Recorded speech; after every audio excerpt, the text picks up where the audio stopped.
这期教大家如何隐藏空调管。这个空调颜值很高，可是装在自己家里就变成了这样。这个丑大粗的管子严重拉低了房间整体颜值。再看看这样装好后，是不是感觉舒服多了？这就是我家空调装好后的样子。不仅隐藏了空调管，就连电源线也被我一起隐藏了。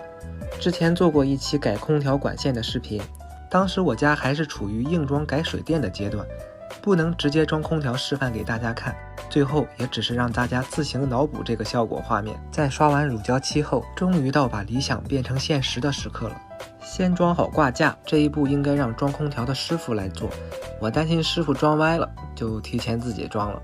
其实看空调挂机背后还是有很大空间的，隐藏空调电源线也绝对绰绰有余，不需要剪断原装电源线，在网上买一个空调专用的这种接头模块，做一个简易接线盒，切割改装一个小面板，把插座模块放在里面。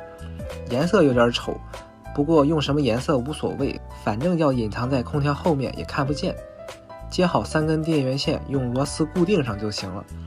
如果你只想隐藏空调管，请忽略这一步，因为我把支架提前装上了，省了打孔测量的时间。师傅们一过来就直接安装，2个人配合，空调管穿在打好的孔里，电源线插在做好的底盒上，多余的电源线塞在挂机后面，这样就搞定了。之前看有留言说这样的方式会不会影响排水，为此还特意让师傅倒了几杯水在挂机里面，经过测试排水是完全正常的，无需担心。